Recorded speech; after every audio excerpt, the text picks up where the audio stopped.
فرجهم. ثم الصلاة والسلام على أهل بيته الطيبين الطاهرين المعصومين المنتجبين، لا سيما بقية الله في الأرضين الحجة الثاني عشر المهدي المنتظر، روحي وأرواح العالمين رضوان مقدمه الفداء، واللعن الدائم على أعدائهم أعداء الله أجمعين من الآن إلى لقاء يوم الدين. أما بعد، فقد قال مولانا الإمام الحسن العسكري عليه الصلاة والسلام: اتقوا الله من زين ولا تكونوا شيئا. صلى اللهم صل على محمد وآل محمد وعجل فرجهم. ایام اعزاء کی آخری مجلس کے عنوان سے آج کی مجلس ہمارے معاشرے میں منعقد کی جا رہی ہے.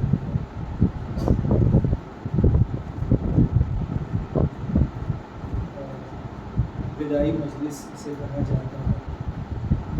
حالانکہ ودا کا مطلب یہاں پر یہ نہیں ہوتا کہ ہم رخصت کر رہے ہیں. ودا کا مطلب ایک طرح سے تجدید عہد ہوتا ہے کہ ہم اس سلسلے کو مزید آگے بڑھائیں گے اور جو اس دسترخوان سے ہم نے حاصل کیا ہے اس کی پابندی کرتے رہیں. کیونکہ ہمارا تو عقیدہ ہے کل یوم عاشورا و کل یوم کربلا.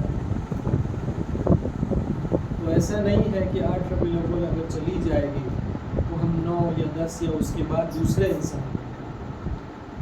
ہماری کوشش یہ ہونی چاہیے کہ جو 8 سے پہلے ہم تھے وہ 8 کے بعد بھی ہم رہیں. اور یہ کوئی مختصر عرصہ نہیں ہے. 2 مہینہ 8 دن سیکھنے اور انسان کے بدلنے کے لیے بہت ہوتا ہے.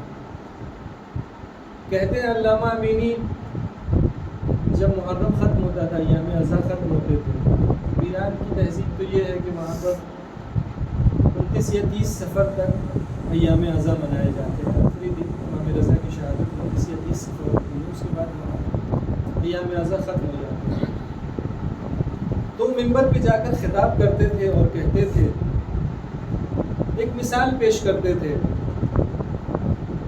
کہ جب کوئی انسان کسی کبوتر کو لے کر آتا ہے تو اس کے پر قدر دیتا ہے، اور اس کا یہ مالک یہ کام دشمنی میں نہیں کرتا، محبت میں کرتا ہے، پر اس لیے قدرتا ہے تاکہ وہ اس کے گھر سے مانوس ہو، کچھ دن اسی حالت میں رہے، اور جب وہ اڑان بھرے تو واپس اسی گھر میں آئے، کہیں اور نہ جائے. تو یہ مثال پیش کرنے کے بعد وہ کہتے تھے کہ 2 مہینہ یا ایام اضحیٰ میں ہماری جو تربیت ہوئی ہے یہ اس لیے ہوئی ہے کہ ہم کو اس دسترخوان سے مانوس کیا گیا ہے کہ 2 مہینہ 8 دن کے بعد جب یہاں سے ہم اٹھے اور اڑان بھرے تو ایسا نہ ہو کہ 8 تاریخ کے بعد جب ہم اڑان بھرے تو کسی اور دسترخوان پہ جا کے بیٹھ جائیں. یہ تربیت ہماری اس لیے ہوئی. اب 2 چیزیں میں پیش کرنا چاہ رہا ہوں کہ جو تشیع کی طاقت ہے.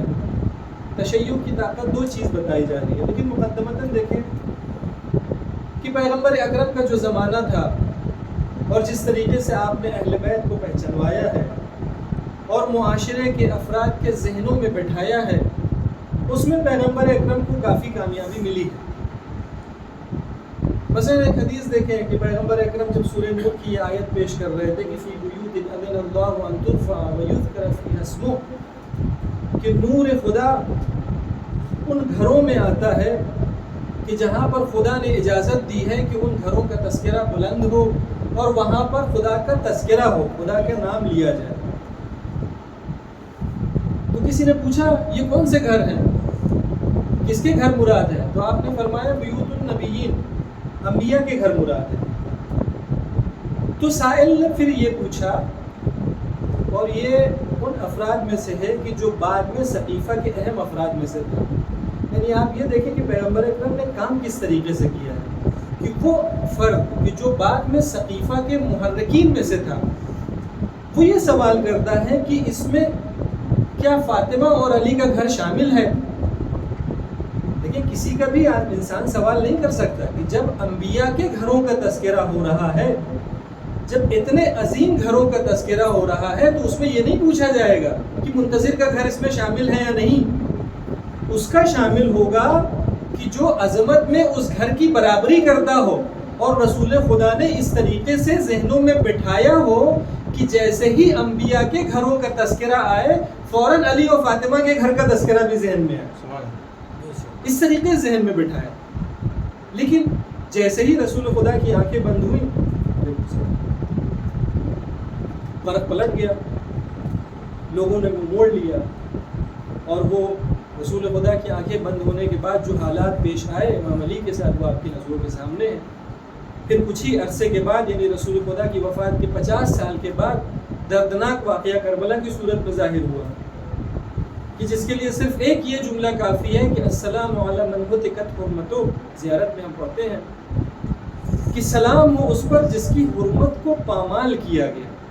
لیکن قتل اگر کرنا ہو تو انسان قتل کر سکتا ہے، لیکن قتل کرنے کے بعد لاشیں پہ گھوڑے دوڑانا، یعنی انسان کے دل میں کتنا کینہ ہونا چاہیے کہ وہ ایسا کام کرے۔ صرف قتل کرنا مقصود نہیں تھا بلکہ حرمت کو پامال کرنا تھا۔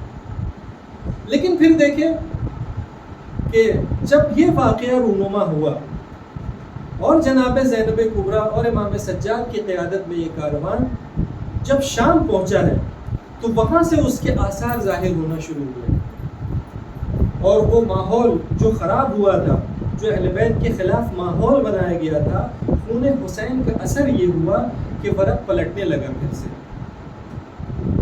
اور آپ غور کریں جو امام سجاد نے خطبہ دیا ہے، بالکل ہماری مجلس کا انداز ہے کہ شروع میں اہل بیت کے فضائل کا تذکرہ کیا ہے، اپنی فضیلت بیان کی، اور پھر آخر میں امام حسین کے مصائب پڑھے۔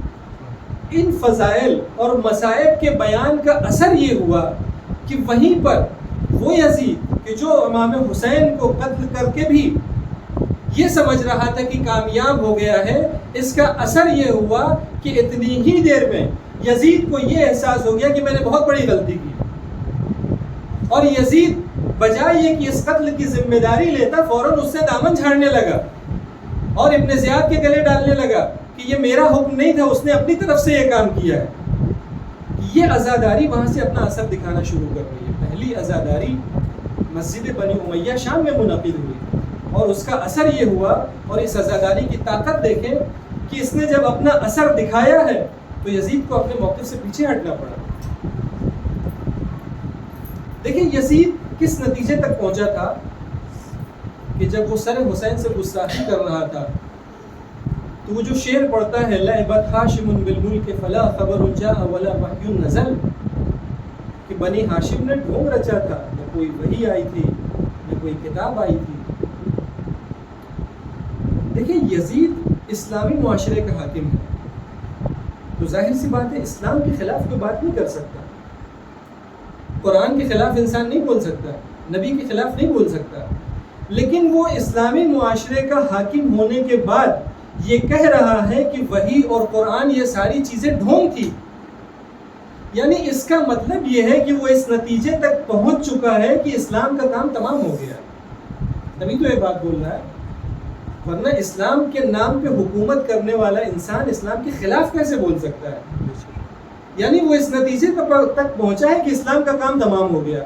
اب دوسری طرف دیکھیں، عزاداری کی طاقت دیکھیں کہ امام سجاد وہیں پر خطبہ دیتے ہیں اور اپنی فضیلت گنانے کے بعد کہ ایھا الناس اوتینا ستن وفضلنا بسبع، اے لوگوں ہم کو 6 چیزیں عطا کی گئی اور 7 چیزوں کے ذریعے ہمیں فضیلت دی گئی۔ ان فضیلتوں میں آخری چیز یہ گناتے ہیں کہ منا مہدی ھذہ الامہ، کہ اس امت کے مہدی ہم سے ہیں۔ یعنی ایک طرف یزید کی فکری تحلیل یہ کہتی ہے کہ اسلام کا کام ختم ہو گیا، لیکن دوسری طرف امام سجاد بہت دور کی بات کر رہے ہیں کہ اس امت کا مہدی بھی ہم میں سے آئے گا۔ یہ امام سجاد کس بنیاد پر بات کر رہے ہیں؟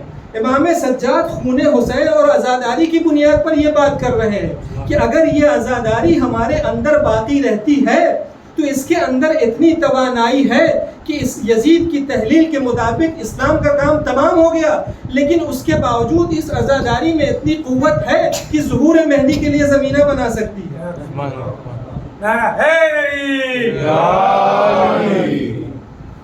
نعرہ حیدری، نعرہ پنجابی صلوات، اللہم صلی علی محمد وآل محمد وعجل فرجہ۔ یہ مکتب تشیع کی پہلی طاقت ہے کہ جو اگر اپنے معیار پر چلے تو اس میں اتنی توانائی ہے کہ حاکم وقت کو عقب نشینی اختیار کرنی پڑے گی۔ جب امام سجاد زنجیروں میں جکڑے ہوئے تھے تو ابراہیم ابن طلحہ نے تانا کسا امام کے اوپر اور پوچھا من غلب، کون جیتا؟ تو امام سجاد فرماتے ہیں کہ اذا دخل وقت الصلاۃ، جب نماز کا وقت آئے فاذن واقم، تو اذان و اقامت دے کے دینا تو سمجھ میں آ جائے گا کون جیتا کون ہارا۔ اگر اذان اور اقامت میں میرے جد کا نام آتا ہے تو ہم جیتے، اور اگر نہیں آتا تو تم جیتے۔ یہ امام نے واضح کیا کہ جس مشن پہ ہم نکلے ہیں، جس تحریک کو لے کر ہم آگے بڑھ رہے ہیں، اس میں اتنی توانائی ہے کہ وہ ہمارے دین کی حفاظت کر سکے۔ تو یہ ہماری طاقت ہے، اور اس کی طرف اہل بیت نے باقاعدہ کلچر بنانے کی کوشش کی ہے، اپنے اصحاب کو بار بار تاکید کی ہے کہ زیارت حسین کے لیے جایا کرو، ہماری تعلیمات میں بھی ہے۔ یعنی آپ دیکھیں کہ سال میں مختلف مناسبتیں آتی ہیں، اس میں جو کامن ایک عمل ہے وہ زیارت امام حسین ہر مناسبت میں، وہ اسی لیے تاکہ اس کو ذہنوں میں بٹھایا جائے اور اس کلچر کو زندہ رکھا جائے۔ اصحاب سے بار بار پوچھتے ہیں کہ تم زیارت امام حسین کے لیے جاتے ہو یا نہیں جاتے ہو؟ اگر وہ یہ کہتے ہیں کہ ہمارا راستہ دور ہے تو امام طریقہ بتاتے ہیں کہ تم اپنے گھر سے بھی زیارت کر سکتے ہو۔ یہ ساری چیزیں اہل بیت نے سکھائی ہیں۔ ایک اور اس کی ایک تصویر پیش کروں کہ اس عزاداری میں کتنی طاقت ہے، اور یہ عزاداری کس طریقے سے شیعوں کو منسجم رکھتی ہے تاکہ ایک قدرت اور طاقت کی صورت میں سامنے آ سکے۔ دیکھیں امام حسین کا واقعہ کس بے دردی کے ساتھ پیش آیا، اس کے بعد آپ دیکھتے چلے جائیں کہ پھر امام سجاد کے تعلق سے تاریخ لکھتی ہے کہ ارتد الناس بعد الحسین الا ثلاثہ، کہ امام حسین کے بعد لوگ مرتد ہو گئے، یعنی ساتھ چھوڑ دیا اہل بیت کا، سوائے 3 لوگوں کے۔ امام سجاد کو صرف اتنے ملے 3 لوگ، لیکن امام نے دیکھے کام کس انداز میں کیا کہ غلاموں کی تربیت کی، جو قریبی افراد تھے ان کی تربیت کی، ان غلاموں کی تربیت کرنے کے بعد پھر شب عید انہیں آزاد کر دیتے ہیں، پھر یہ دنیا میں پھیلتے ہیں۔ پھیلنے کے بعد امام کے نمائندے بن کر جہان اسلام میں اہل بیت کے لیے کام کرتے ہیں، جس کا نتیجہ یہ ہوتا ہے کہ معاشرہ اس طریقے سے تیار ہوتا ہے کہ وہ امام جس کو شروع میں صرف 3-4 ہی افراد ملے تھے، وہ کام اس طریقے سے کرتا ہے کہ بعد میں 5ویں اور 6ٹھے امام کو 4 سے 5 ہزار شاگرد ملتے ہیں۔ امام اس طریقے سے کام کرتا ہے۔ اب یہ ساری چیزیں دیکھنے کے بعد حکومت خطرہ محسوس کرتی ہے کہ اہل بیت کر کیا رہے ہیں، دن بدن کی تعداد بڑھتی جا رہی ہے، اور علوی وقتاً فوقتاً حکومت کے خلاف قیام کر رہے ہیں، یہاں تک کہ یہ نعرہ بلند ہوا الرضا من آل محمد، کہ جب تک آل محمد سے کوئی شخص آ کر حکومت نہیں کرے گا تب تک ہم راضی نہیں ہوں گے، جس کا فائدہ بنی عباس نے اٹھایا اور بنی امیہ کی حکومت چلی گئی، بنی عباس کی حکومت آئی۔ اب دیکھیں یہ اہل بیت سے خطرہ محسوس کرتے ہیں، اہل بیت کو ختم کرنا چاہتے ہیں، لیکن ان کے پاس اتنی جرأت نہیں ہے کہ پھر وہ کام کر سکیں جو کربلا میں کیا تھا، دوبارہ ان میں جرأت نہیں ہوئی۔ امام رضا کا راستہ روکنا چاہتے ہیں، لیکن اب امام کو قتل نہیں کر سکتے، امام سے کھلم کھلا دشمنی کا اظہار نہیں کر سکتے، دوسری طرف سے انہیں نظارت بھی کرنی ہے، تو امام کو اپنے دربار میں لے گیا، ولی عہدی آفر کی امام کہ آپ ہمارے دربار میں آئیے تاکہ اس طریقے سے امام پہ نظر رکھی جا سکے۔ آگے دیکھیے امام جواد کی نوبت آتی ہے امام جواد کو مامون اپنا داماد بناتا ہے اور محل کے اندر رکھتا ہے. خطرہ امام سے ہے, امام سے دشمنی ہے, لیکن دشمنی ظاہر نہیں کر سکتے. تو دشمنی ظاہر نہیں کر سکتے, دوسری طرف سے امام کے اوپر نظارت بھی رکھنی ہے, تو طریقہ یہ نکالا کہ اپنے گھر کے اندر لے کے آ گئے. پھر اس کے بعد امام ہادی اور امام عسکری کی نوبت آئی تو آپ کو سامرہ میں لے کے آئے, اپنی نظروں کے سامنے رکھا. اب امام عسکری کی شہادت کی کیفیت دیکھیں اور وہ ذہن میں رکھیں کہ واقعہ کربلا میں کیا ہوا تھا. امام عسکری کو جو زہر دیا گیا, تاریخ کہتی ہے پہلی یا دوسری ربیع الاول کو, اور امام کی شہادت کب ہوتی 8 ربیع الاول کو. یعنی جو زہر دیا گیا تھا وہ ایسا تھا کہ فوراً اثر نہ کرے, کیونکہ اگر فوراً اثر کر گیا اور شیعوں کو پتہ چل گیا تو حکومت کے لیے خطرہ ہے. حکومت دیکھیں کس طریقے سے بیک فٹ پہ جا رہی ہے کہ زہر ایسا دیا گیا جس نے دھیرے دھیرے اثر کیا, اور امام کے گھر کے اندر حکومتی افراد بٹھائے گئے, قاضی کو بٹھایا گیا, علماء کو بٹھایا گیا, جو یہ گواہی دیں اور لوگوں کو بتائیں کہ امام صرف بیمار ہیں, امام کا علاج ہو رہا ہے. اور جب امام کی شہادت ہو جاتی ہے تو باہر آ کر وہ گواہی دیتے ہیں کہ امام کی طبیعی موت ہوئی ہے, کسی نے امام کو قتل نہیں کیا. یعنی حکومت میں اب اتنی جرأت نہیں ہے کہ قتل امام کی ذمہ داری لے سکے. یہ ہے عزاداری کی طاقت. اہل بیت نے جو سیاست بنائی تھی اس کی طاقت کا اندازہ آپ اس بات سے لگائیے کہ پھر اس کے بعد حاکمان وقت میں یہ جرأت نہیں ہوئی کہ کھلم کھلا اپنی دشمنی کا اظہار کر سکے. سوال یہ ہے کہ وہ عزاداری جو انہوں نے قائم کی تھی وہ عزاداری ایسی تھی کہ جس سے دشمن ڈرتا تھا, جس سے جامعہ اسلامی کی حکومت جو اہل بیت سے دشمنی رکھتی تھی ان میں پھر اتنی جرأت نہ ہوئی کہ امام کے سامنے کھل کر آ سکے, شیعی معاشرے کے سامنے کھل کر آ سکے. تو کیا ہماری عزاداری میں اتنی طاقت ہے کہ آج ہمارا دشمن ہم سے ڈرے؟ اگر ہم اس طرح کی عزاداری کرنے کا دعویٰ کرتے ہیں تو اس کا تقاضا یہ ہے کہ ہماری عزاداری میں اتنی طاقت ہونی چاہیے کہ ہمارے دشمنوں کے دلوں میں ہمارا خوف ہو. یہ عزاداری اہل بیت کی سکھائی. اب جب اس طریقے سے اہل بیت نے کام کیا اور امام عسکری کا دور آیا, دیکھیں ایک مشہور حدیث ہے امام عسکری کی اور بہت سادہ طریقے سے ہم سن کے گزر جاتے ہیں کہ جس میں امام نے فرمایا کہ مومن کی علامتیں 5 ہیں, سبھی کی سنی ہوئی ہے. 5 علامتیں ہیں کہ وہ 51 رکعت نماز پڑھتا ہو, اپنی پیشانی ہاتھ پر رکھتا ہو کافر الجبین, دائیں ہاتھ میں انگوٹھی پہنتا ہو, بلند آواز سے بسم اللہ پڑھتا ہو اور زیارت اربعین کرتا ہو.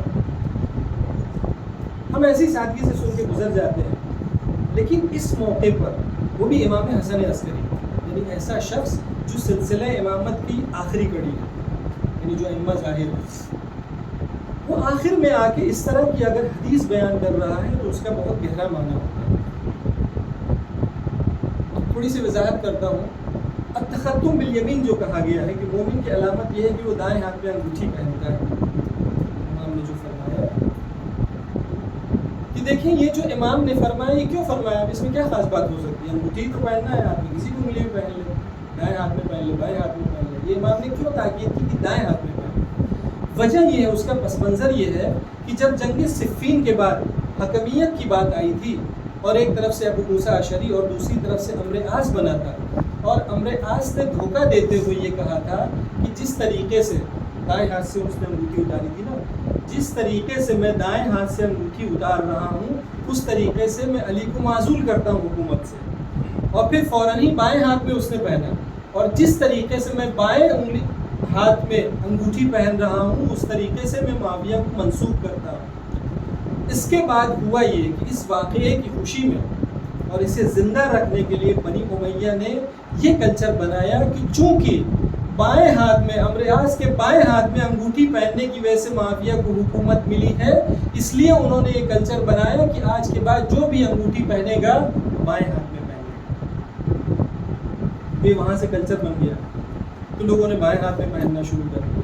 اب جو دائیں ہاتھ میں پہنتا تھا وہ پکڑا جاتا تھا, کیونکہ دائیں ہاتھ کا مطلب یہ ہے کہ وہ علی کا چاہنے والا, اور بائیں ہاتھ کا مطلب یہ ہے, میں نے بھی بائیں ہاتھ میں پہنے لیکن دائیں میں بھی پہنوں.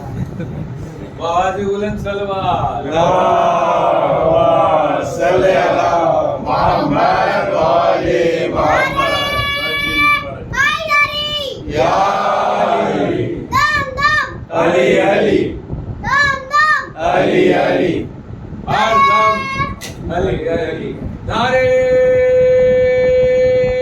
حیدری یا علی. تو یہ کلچر بن گیا کہ دائیں ہاتھ والا علوی ہے اور بائیں ہاتھ میں اگر انگوٹھی پہنتا ہے تو وہ اموی ہے. اچھا اس بیچ میں روایتیں آئی ہیں دائیں ہاتھ کے تعلق سے بھی ہے بائیں ہاتھ کے تعلق سے بھی ہے شیعہ مصادر میں, لیکن علامہ مجلسی کہتے ہیں کہ اگر کسی روایت میں یہ تذکرہ ہو کہ بائیں ہاتھ میں انگوٹھی پہننا چاہیے تو اسے تقیہ پر حمل کیا جائے گا کیونکہ فضا اہل بیت کے خلاف تھی, اور اگر کوئی دائیں ہاتھ میں انگوٹھی پہنے ہوئے پکڑا گیا تو اسے جرم شمار کیا جاتا تھا.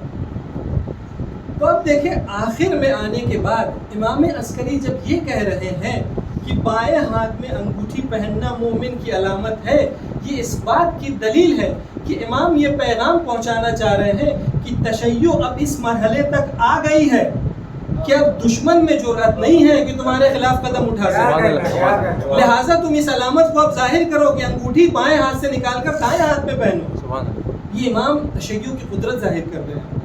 اسی طریقے سے بقیہ چیزیں بھی ہیں کہ تعفیر للجبین جو کہا گیا ہے یہ صرف شیعہ مکتب میں ہے کہ خاک شفا یا خاک پر سجدہ کرنا یہ ہماری تہذیب کا حصہ ہے, اور بقیہ لوگ کسی پہ بھی سجدہ کر لیتے ہیں. تو جب امام یہ کہہ رہے ہیں کہ اب کھلم کھلا تم خاک پر سجدہ کرو, یعنی یہ کہ اب تم اپنی تشیع کو ظاہر کر سکتے ہو.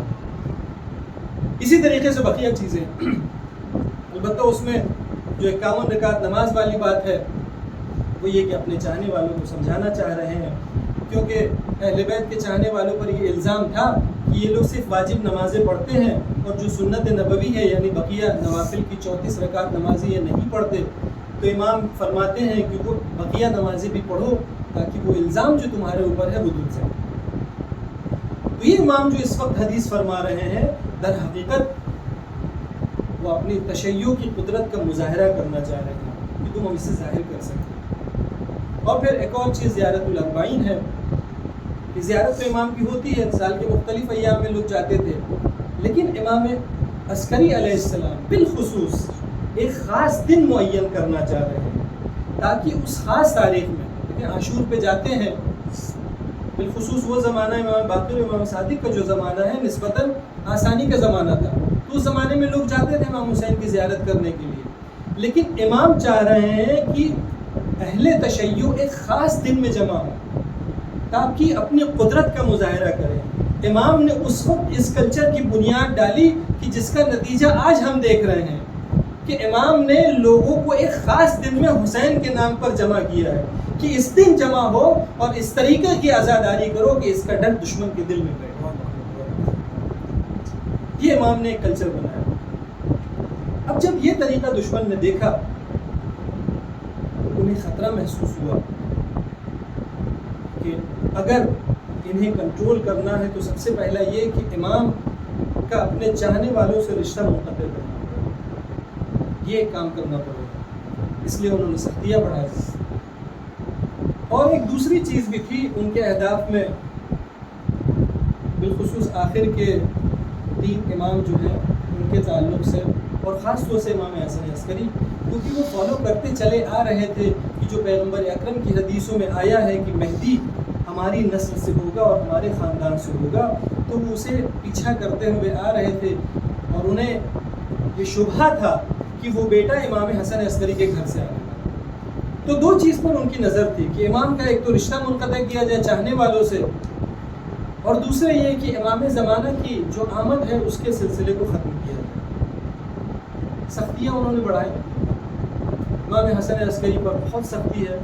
ایک تو سامرہ میں لا کے رکھا گیا ہے, ایک محلے میں ہے, بظاہر ایسا لگتا ہے کہ وہ گھر میں ہے لیکن حقیقت میں وہ قید ہے.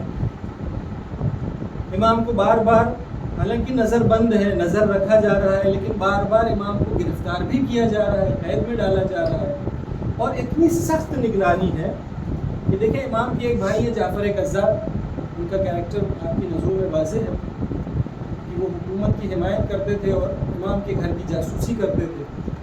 تو جب امام حسن عسکری کو گرفتار کرتے ہیں تو ساتھ میں ان کو بھی گرفتار کیا جاتا ہے دکھاوے کے لیے، تاکہ جیل کے اندر یہ ساتھ میں رہیں اور وہاں پہ جو بھی ہو حرکت اس کی دربار پہ خبر آئے۔ ابو ہاشم جعفری جو امام کے خاص صحابیوں میں ہے، ایک بار یہ بھی جیل میں ہے اور امام کو بھی جیل میں ڈالا جاتا ہے، اور وہاں امام سے کوئی مسئلہ سب پوچھتے ہیں، جیسے ہی سوال کرتے ہیں امام اشارہ کرتے ہیں آنکھوں سے، یہاں سوال مت کرو، دیکھو کیا ہو رہا ہے۔ تو ابو ہاشم جعفری کہتے ہیں کہ میں نے جب توجہ کی تو دیکھا ایک شخص بیٹھا ہوا ہماری باتیں لکھ رہا ہے، جیل کے اندر ہے اور وہاں پر امام کے اوپر سخت نگرانی ہے، امام سامرہ سے باہر نکل نہیں سکتے، ہر پیر کے دن اور جمعرات کے دن امام کو دربار میں جا کر رپورٹ کرانا ہے کہ میں سامرہ میں ہوں، اور چاہنے والوں کو امید یہ ہے کہ اسی راستے میں ملاقات ہو سکتی ہے، تو اس کے لیے بھی امام پہلے سے پیغام پہنچاتے ہیں کہ لا یسلمن علی احد، کوئی مجھے سلام نہ کرے، کیونکہ اگر کسی نے بھی مسکرا کر میری طرف دیکھا یا مجھے سلام کر دیا اور حکومت کی اور جاسوسوں کی نظر پڑ گئی تو اس کی جان خطرے میں پڑ جائے گی۔ اتنا سخت مرحلہ۔ واحد وہ امام جس نے حج نہیں کیا وہ امام حسن عسکری علیہ السلام، جو روح حج ہے وہ حج نہیں کر پایا، اتنا سخت مرحلہ امام۔ تو اب اس مسئلے کو حل کیسے کیا جائے؟ یہ مسئلہ اس کی بنیاد امام سجاد کے دور سے شروع ہوئی ہے باقاعدہ طور پر، دھیرے دھیرے، لیکن آخر کے ائمہ میں یہ ایک منظم صورت میں ظاہر ہوا ہے کہ انہوں نے ایک نیٹ ورکنگ سسٹم قائم کیا۔ جیسے امام سجاد نے عرض کیا کہ غلاموں کو خریدتے تھے، تربیت کرتے تھے، پھر انہیں آزاد کرتے تھے، یہ دنیا میں پھیلتے تھے، تو یہ امام کے نمائندے بن کے پھیلتے تھے،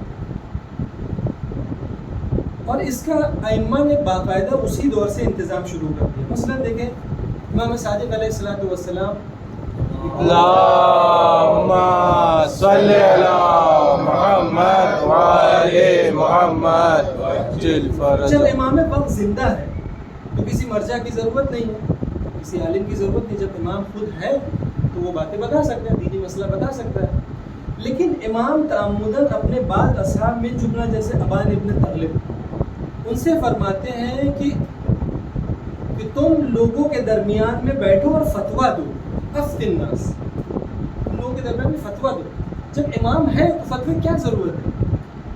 امام لوگوں کے ذہن میں ایک سسٹم بٹھانا چاہتے ہیں کہ ٹھیک ہے ہم ہیں، لیکن ہمارے مورد اعتماد بھی کچھ افراد ہیں، تم دین کے مسائل ان سے بھی سیکھ سکتے ہو۔ اب امام ائمہ نے جب کام کرنا شروع کیا تو ظاہر سی بات ہے تشیع پوری دنیا میں پھیل رہی ہے۔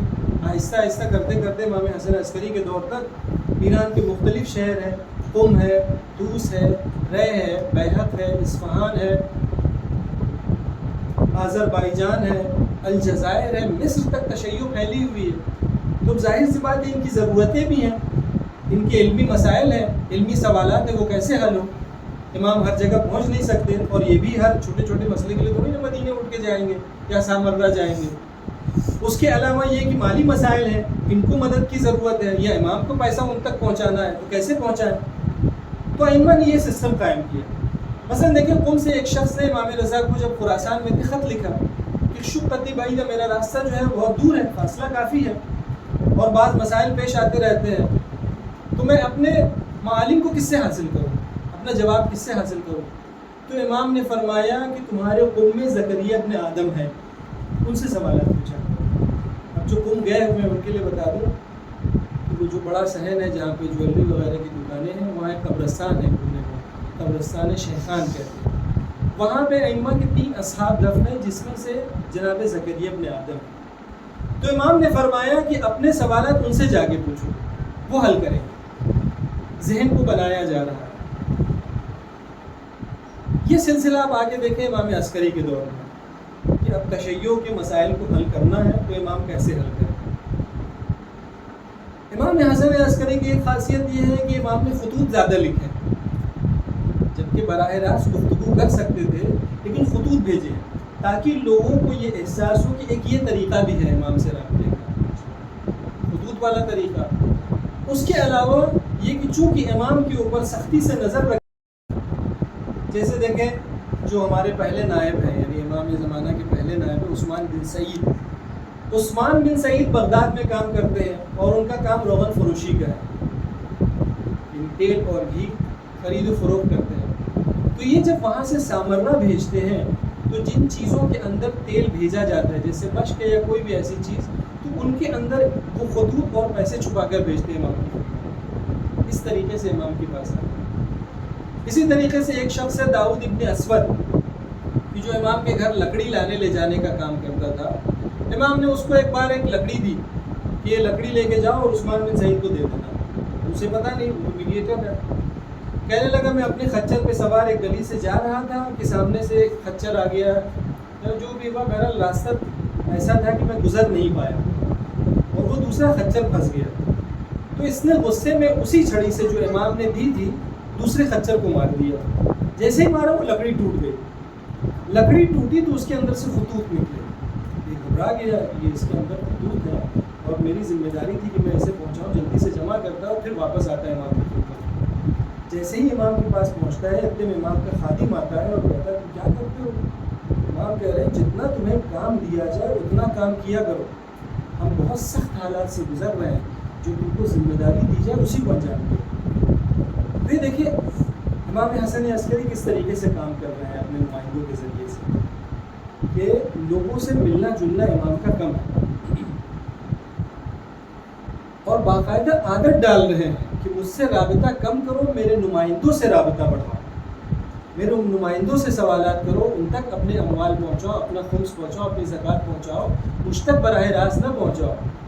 بعض اس زمانے میں بھی تھے کہ بجائے یہ کہ قم میں یا کہیں پہ بھی امام کے وکیل کو پیسہ دیتے، انہوں نے سوچا براہ راست ہم امام کو دے دیتے. امام کی خدمت میں پہنچے تو امام نے واپس کر دیا، جا کے وہ جو میرا نمائندہ ہے، جو میرا وکیل ہے، اسی کو جا کے پیسہ دو. یہ کیوں امام ایسا کر رہے ہیں؟ لے سکتے تھے نا، جب اتنا آیا ہے وہ تو لے لیا جائے. لیکن امام نے واپس اس لیے کیا تاکہ اس کے ذہن میں یہ بات رہے کہ امام سے رابطے اور اپنے مسائل کو حل کرنے کا ایک یہ طریقہ بھی ہے.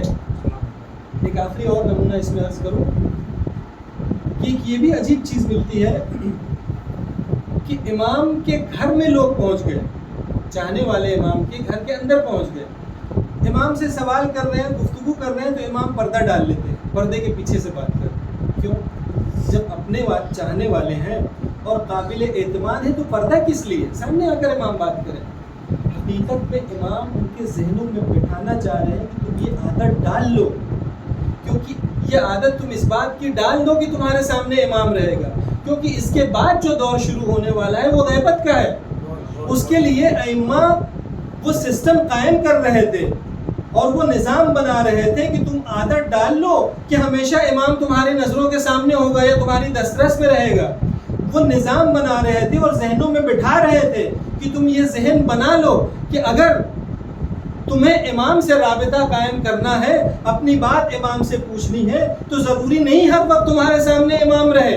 اگر تم امام سے رابطہ کرنا چاہتے ہو تو ایک طریقہ یہ ہے کہ امام کے وکیلوں کے ذریعے امام سے رابطہ کرو. یہ وہی سسٹم تو ہے کہ جسے آج ہم نظام مرجعیت کہتے ہیں. یہ وہی چیز ہے نا. ائمہ نے اسی وقت سے کوشش کی تاکہ تشیع کا ذہن بنایا جائے، تاکہ یہ مرجعیت ان کے اندر جگہ بنا لے، اور ایک طریقے سے جینے کا سلیقہ سکھایا ہے امام نے کہ ہمارے بعد دور غیبت میں تمہیں کس طریقے سے جینا ہے. غیبت کا جب دور آئے گا تو یہ نہ سمجھنا کہ تم بے سہارا ہو اور تمہاری کسی نے فکر نہیں کی. امام نے پہلے سے نظام بنایا.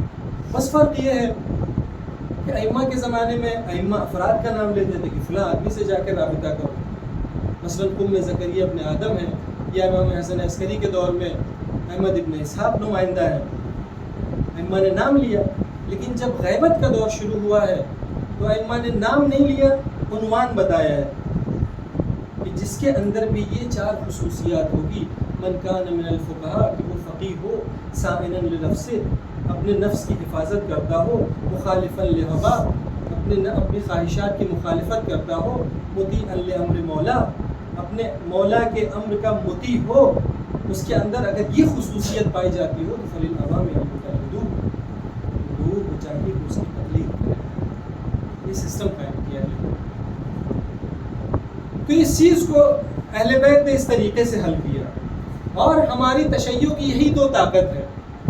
ایک وہ چیز کہ جس کی بنیاد دربار بنی امیہ میں جناب زینب اور امام سجاد نے رکھی کہ جسے ہم عزاداری کہتے ہیں، اور دوسری وہ چیز کہ جسے امام عسکری جاتے جاتے سکھا کے گئے کہ اگر تم زندہ رہنا چاہتے ہو اور ظالموں کے مقابل میں کھڑے ہونا چاہتے ہو تو یہ وہ دو بازو ہیں جو تمہاری مدد کریں گے. ایک عزاداری ہے، دوسری مرجعیت ہے.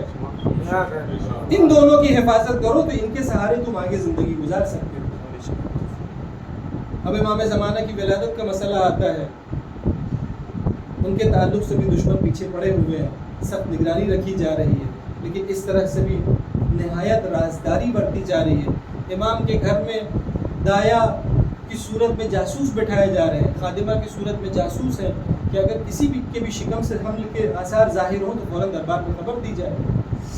دوسری طرف سے ادھر سے بھی نہایت رازداری برتی گئی کہ جس کا آپ اندازہ اس بات سے لگا سکتے ہیں کہ جناب حکیمہ خاتون جو امام حسن عسکری کی پھوپھی ہیں اور جو اسی زری میں دفن ہے، شب 15 شعبان آپ کے گھر آئیں تو امام نے روک لیا.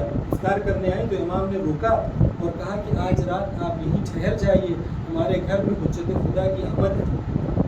تو انہوں نے پوچھا کس کے شکم سے؟ فرمایا نرجس خاتون کے شکم سے. تو انہوں نے کہا کہ حمل کے آثار تو ظاہری نہیں.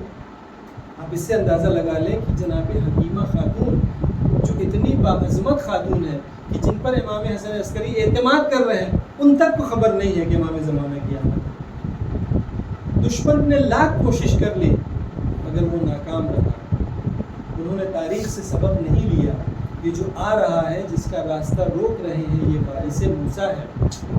موسیٰ کو جب آنا ہوا تو فرعون نے ہزاروں اور سینکڑوں بچوں کو قتل کیا، لیکن جب موسیٰ کو لانا ہوا تو خدا نے اسی کی آغوش میں بھیج کر زندہ رکھا. پیغمبر اکرم کے تعلق سے بھی اسی طریقے سے ہے. یہودی یروشلم چھوڑ کر مدینے آئے تھے کہ پیغمبر اکرم کو آنے نہ دیا جائے، لیکن وہی بات ہوئی کہ موسیٰ کو جب آنا ہوا، خدا کو جب لانا ہوا تو پھر کوئی نہیں روک سکتا. جب رسول خدا کو آنا ہوا تو پھر جب خدا ساتھ میں تو پھر کوئی نہیں روک سکتا. اسی طریقے سے امام زمانہ کو جب آنا ہے تو پھر آنا ہے. خدا کی مرضی ہے، کون روکے گا اسے؟ مگر لوگوں نے سبق نہیں سیکھا. آج بھی وہی کوشش ہو رہی ہے نا کہ ظہور امام زمانہ کا راستہ روکا جائے. انہیں کون سمجھائے کہ بھائی تمہارے بزرگوں نے اس سے پہلے بھی کوشش کی، لیکن جب خدا کی مرضی ہوتی ہے تو وہی ہوتا ہے جو خدا ہوتا ہے. نہ پہلے تم روک سکے، نہ جب ظہور ہوگا تب تم روک سکو گے. یہ تمہیں 40 نظر نہیں آتا، یہ اسی کا تو مقدمہ ہے. بس انتظار کرو اس دن کا کہ جب یہ نجف سے کربلا جاتا ہوا یہ قافلہ کربلا پہنچنے کے بعد اس کا رخ بیت المقدس کی طرف ہو جائے. یہ ظہور کی تیاری اسے کوئی نہیں روک سکتا. اب امام زمانہ کی جب آمد ہوئی ہے تو نہایت اسے مخفی رکھا گیا.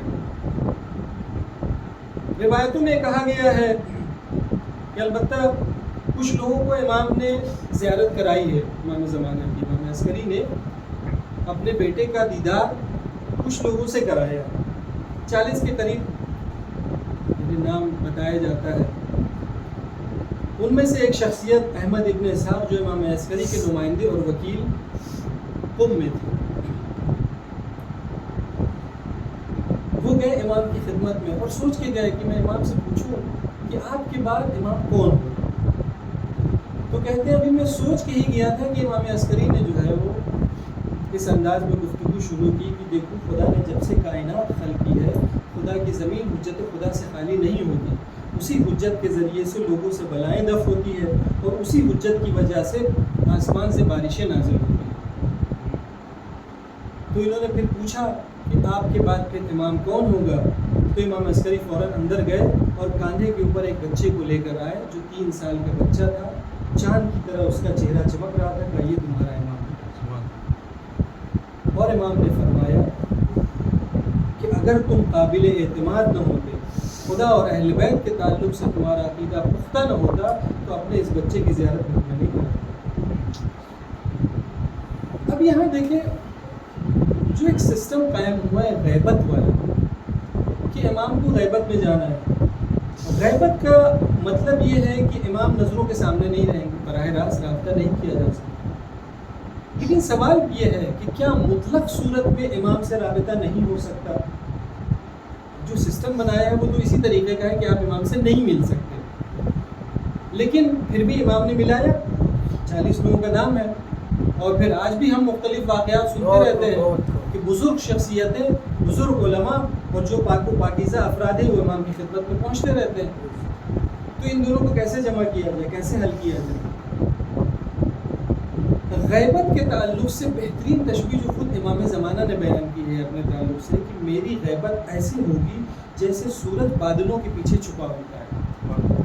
یہ تشبیہ اتنی دقیق ہے کہ سورج جب بادل کے پیچھے چھپا ہوتا ہے تو سورج کے ذریعے سے کائنات کو جو فائدہ پہنچتا ہے وہ اس طریقے کا ہے کہ آپ کہہ بھی سکتے ہیں کہ سورج غائب ہے اور یہ بھی کہہ سکتے ہیں کہ غائب نہیں ہے، غیبت ہے بھی نہیں بھی، ایسا ہی ہے کہ سورج کے ذریعے سے جو کائنات کو فائدہ پہنچنا ہے وہ پہنچتا بھی ہے، لیکن یہ کہ نیچے والے اوپر دیکھ بھی نہیں سکتے کیونکہ بیچ میں بادل ہے۔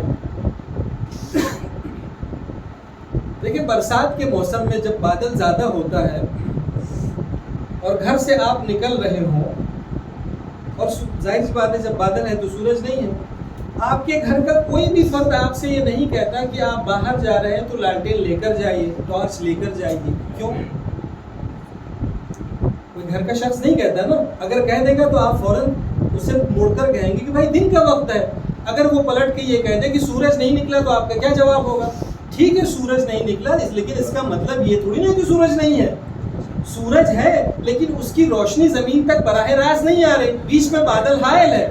اسی طریقے سے امام زمانہ کی غیبت بھی ہے کہ امام زمانہ پردہ غیب میں ہے، لیکن ان کے ذریعے سے کائنات کو جو فائدہ پہنچنا چاہیے وہ پہنچ رہا ہے، صرف بظاہر رابطہ منقطع ہوا ہے۔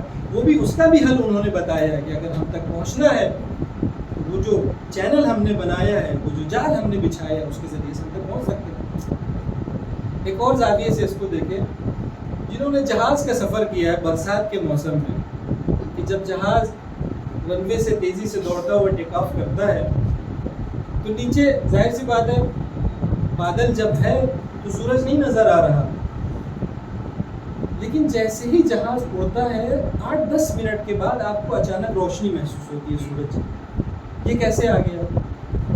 جب برسات کا موسم ہے اور بادل ہے تو سورج نظر نہیں آنا چاہیے، لیکن جیسے ہی وہ جہاز 8-10 منٹ کے بعد بادلوں کے اوپر جاتا ہے تو فوراً سورج کی روشنی ملنے لگتی ہے۔ یہ تشبیہ یہ سمجھانا چاہ رہی ہے کہ یہ ان لوگوں کے لیے ہے جو بادل کے نیچے ہیں۔ اگر تم اس بادل کے اوپر آ جاؤ، اگر تم اپنی انا سے باہر آ جاؤ، اگر اپنے گناہوں سے اوپر آ جاؤ تو پھر تمہارے لیے غیبت نہیں ہے۔ آواز بلند صلوات اللہم صلی علی محمد و آل محمد وعجل فرجهم۔ یہ تشبیہ یہ سکھانا چاہ رہی ہے کہ مکمل رابطہ منقطع نہیں ہوا، رابطہ اگر تم بنانا چاہو تو رابطہ بن سکتا ہے، لیکن اس کے لیے پہلی یہ شرط ہے کہ تم اپنے وجود سے تو باہر آؤ، اپنی انا سے تو باہر آؤ۔ اگر تم اسی میں الجھے رہو گے تو پھر وہ دیدار نہیں ہو سکتا۔ امام حسین جب کربلا میں آئے ہیں، دیکھیے اس وقت جو امام نے چراغ گل کرنے والا جو کام کیا ہے وہ کیوں کیا؟ پتہ نہیں اس کے پیچھے کیا راز ہے۔ میں تو اس کے تعلق سے 3-4 الگ الگ طریقے کے بیانات علماء سے سن چکا ہوں۔ اس میں سے ایک یہ ہے کہ کوئی یہ نہ سمجھے، امام نے جو یہ کہا چراغ گل کر کے کہ جسے جانا ہے چلے جاؤ، کل ہمارے ساتھ یہ ہونے والا ہے، امام نے اس لیے کہا کہ کوئی یہ نہ سمجھے کہ میری ضرورت امام کو ہے۔ قافلہ حسینی جب چلا ہے لوگوں کو دعوت ضرور دی ہے لیکن کسی کے لیے رکا نہیں ہے۔ اگر کسی کے ذہن میں یہ خیال آتا ہے کہ میری ضرورت حسین کو ہے تو اسے چلے جانا چاہیے۔ کیوں؟ اس لیے کہ اگر اس کے ذہن میں آ رہا ہے کہ میری ضرورت حسین کو ہے تو اس کا مطلب یہ ہے کہ اس کے اندر ابھی بھی انا زندہ ہے، ابھی تو میں کرنا ہے نا کہ میری حسین کو زندہ ضرورت ہے۔ یہ میں جو کر رہا ہے یہ ایسی چیز ہے کہ جب حسین کی بارگاہ میں آ رہے ہیں تو یہ انا ختم ہونی چاہیے۔ امام یہی کہنا چاہ رہے ہیں کہ اگر تم یہ سمجھتے ہو کہ مجھے تمہاری ضرورت ہے، یعنی تمہارے اندر ابھی انا زندہ ہے، اور وہ انا زندہ ہے تو یہ اتنی خطرناک چیز ہے کہ کل کی صبح نمودار ہوگی تو اس انا کی گنجائش نہیں رہے گی، اس انا کو یہی ختم کرنا۔ امام کے حضور میں اگر جانا ہے تو سب سے پہلے اس انا کو ختم کرنا ہوگا، اس سے اوپر آنا ہوگا۔ جب اس سے اوپر آ جاتے ہیں تو انسان پھر محرم راز بن جاتا ہے، پھر امام کی قربت حاصل ہوتی۔ تو جو ابتدا میں حدیث عرض کی تھی اور پھر مسائل کے لیے آگے بڑھیں کہ امام نے فرمایا اتقوا اللہ کونوا زینا ولا تکونوا شینا، ہمارے لیے باعث زینت بنو۔ ساری چیزیں ائمہ نے بنا کے دی ہے، یہ عزاداری کے پلیٹ فارم بھی اہل بیت نے بنایا ہے، نظام مرجعیت بھی اہل بیت نے بنا کے دیا ہے، ساری چیزیں ہمارے لیے فراہم کر دی ہیں۔ اب امام مطالبہ کرتے ہیں اپنی آخری وصیت میں کہ کونوا لنا زینا، زندگی اس طریقے سے گزارو کہ ہمارے لیے باعث زینت ہو، ولا تکونوا شینا، ایسا کام نہ کرو کہ جس کی وجہ سے ہماری رسوائی ہو۔ دیکھیے ایک سوال کرتا ہوں کہ اہل بیت نے جو کردار پیش کیا ہے، اس طریقے کا پیش کیا ہے کہ آپ دنیا کے کسی بھی کونے میں کسی بھی شخص کے سامنے چلے جائیں، آپ فخر سے کہہ سکتے ہیں کہ میں علی کا چاہنے والا ہوں۔ کہیں شرمندگی ہوتی ہے؟ کہیں شرمندگی نہیں ہوتی ہے، ایسا کردار پیش کیا ہے۔ جب قافلہ امام حسین جب رخصت ہو رہے ہیں اہل حرم سے تو کہتے ہیں استعدوا للبلا، اس میں دیکھیں بچے بھی ہیں، چھوٹے چھوٹے بچے، 3 سال 4 سال کے بچے ہیں۔ امام کہتے ہیں بلا کے لیے آمادہ ہو جاؤ، فلا تشکو، کبھی شکوہ نہ کرنا، ولا تقولوا بألسنتکم ما ينقص قدرکم، ایسی کوئی بات نہ کرنا کہ جس سے تمہاری شان میں کوئی کمی آئے۔ انصاف سے بتائیے کہ جو مصیبتیں ان کے اوپر پڑی ہیں اور اس میں چھوٹے چھوٹے بچے ہیں، جب شام تک یہ پہنچے ہیں اور راستے بھر انہیں اذیت کیا گیا ہے تو کہیں پہ بھی ان کی زبان سے کوئی آہ نکلا ہے؟ بچوں نے ایسا کردار پیش کیا ہے۔ قافلے سے پہلے وہ جو قافلہ لے جا رہا تھا یزید کے پاس جا کے رپورٹ دے رہا تھا تو سر جھکا کے رپورٹ دے رہا تھا کہ ہم ایسے لے کر آئے۔ یزید نے پوچھا کہ تم اسیر ہو کر آئے ہو یا تم اسیر بنا کر لائے ہو؟ تو وہ کہتا ہے کہ ہم نے انہیں اتنی اذیتیں دیں تاکہ ان کے منہ سے ایک ذلیلانہ آہ سن سکے، مگر ایک بچے کے منہ سے بھی آہ نہیں نکلا۔ تو انہوں نے تو ایسا کردار ہمارے سامنے پیش کیا ہے۔ کیا ہمارا عمل ایسا ہے کہ جب صحرائے محشر میں تمام لوگوں کو اکٹھا کیا جائے گا تو جب ہمارا نام پکارا جائے گا کہ یہ محب اہل بیت ہے، یہ علی کا چاہنے والا ہے، تو کیا ہمارا ایسا کردار ہے کہ وہاں پر اہل بیت کا سر فخر سے اونچا ہو سکے؟ ہم نے زندگی اپنی ایسی بنائی ہے۔ امام اپنی آخری وصیت میں یہ شیعوں سے مطالبہ کرتے ہیں کہ زندگی اس طریقے سے گزارو کہ دنیا کے لوگ تم پر اعتماد کریں اور یہ کہیں کہ یہ علی کا چاہنے والا ہے، یہ قابل اعتماد ہے، یہ دھوکہ نہیں دے گا، اس کے ساتھ معاملہ کیا جا سکتا۔ یہ ہم سے مطالبہ ہے۔ ایک درود پڑھیں۔ اللہم صلی علی محمد وآل محمد وعجل فرجہ۔ آخری دن ہے ایام عزا کے۔ آج کی شب 2 مناسبتوں کا تذکرہ کیا جاتا ہے۔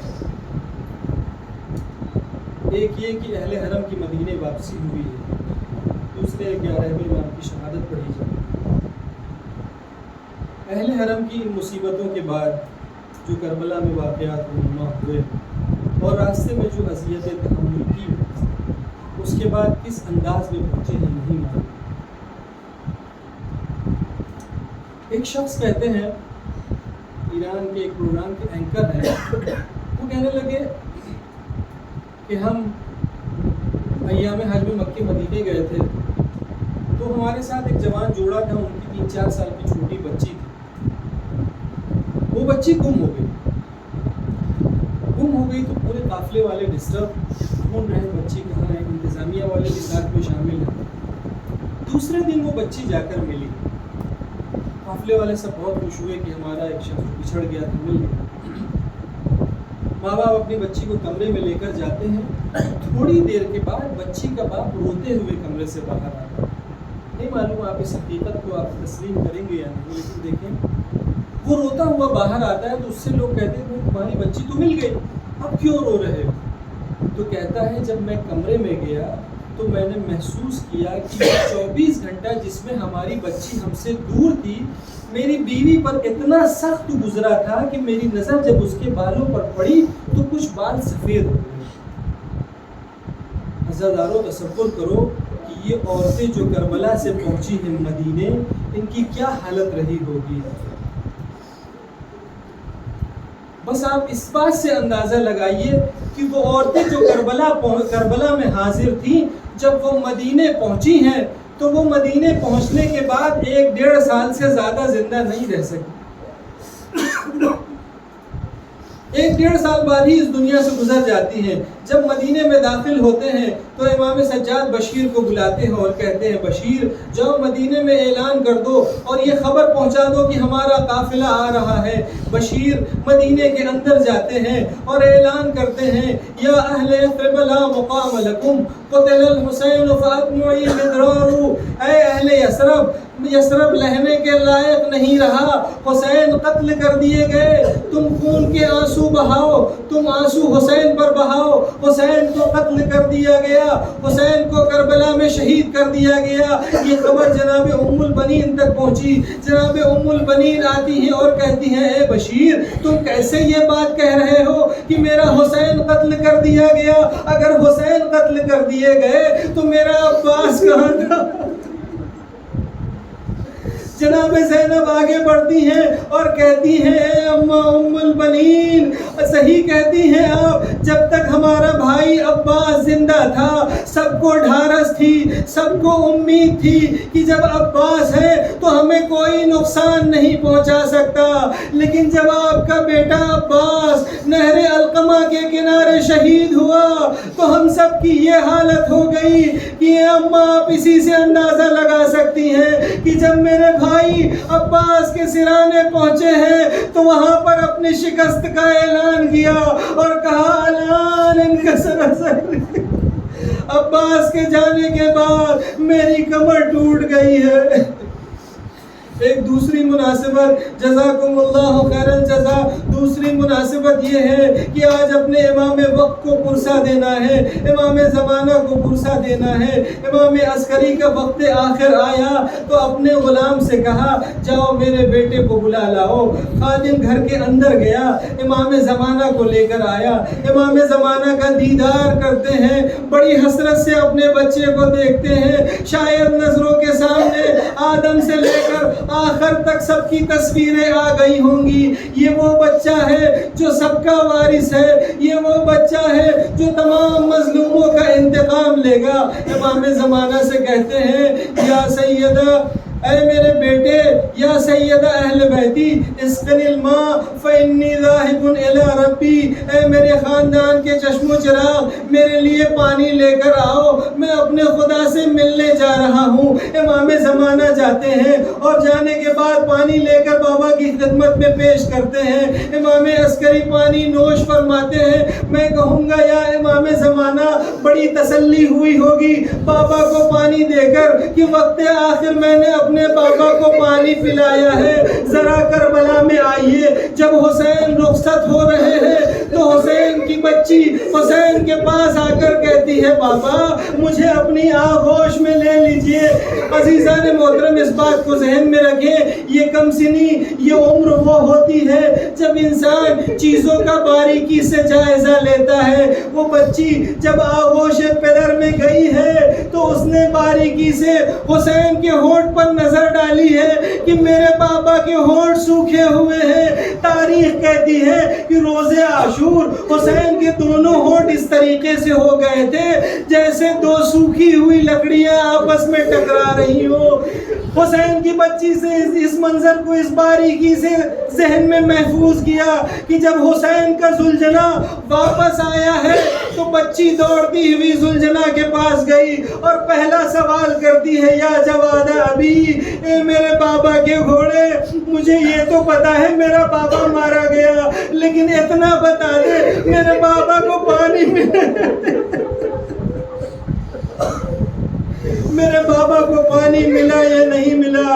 امام زمانہ اپنے بابا کو غسل دیتے ہیں، تنہا ہے، ظاہراً نرجس خاتون بھی نہیں ہے، کفن پہناتے ہیں، کفن پہنانے کے بعد آمادہ کرتے ہیں، پھر نماز پڑھانے کی باری آتی ہے، جعفر قذاب آگے بڑھ جاتے ہیں، اتنے میں امام نمودار ہوتے ہیں اور اپنے چچا کو کھینچ کر کہتے ہیں تاخر یا امی، اے چچا پیچھے ہٹیے، فإنی احق بالصلاۃ علی ابی، میں اپنے بابا پر نماز پڑھانے کے لیے زیادہ سزاوار ہوں۔ امام نماز جنازہ پڑھاتے ہیں، نماز جنازہ پڑھانے کے بعد اپنے بابا کو دفن کرتے ہیں۔ یہاں بھی میں سوال کروں گا مولا، آپ نے اپنے بابا کو اکیلے ہی صحیح، کم سنی ہی میں صحیح، اپنے بابا کو غسل دیا، کفن پہنایا، دفن کیا، مگر اے مولا کربلا میں یہ کیسی رسم نبھائی گئی؟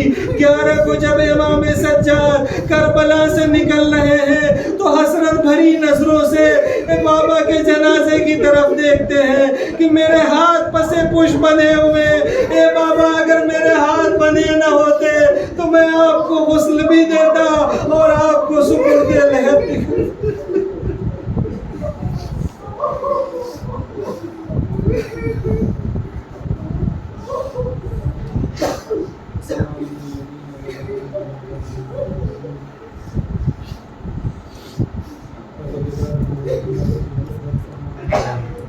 ہماری اس مختصر سی عبادت پروردگار ہماری اس عبادت کے ذریعے تقبل قرار دے، پروردگار ہمارے ایمان کی زبان میں یقین فرما، جب آپ تشریف سے کیا ضرور فرمائے کہ عوام انصار میں مشہور فرمائے، ہماری اموات کی مغفرت فرمائے، ان کے درجات کو بلند فرمائے۔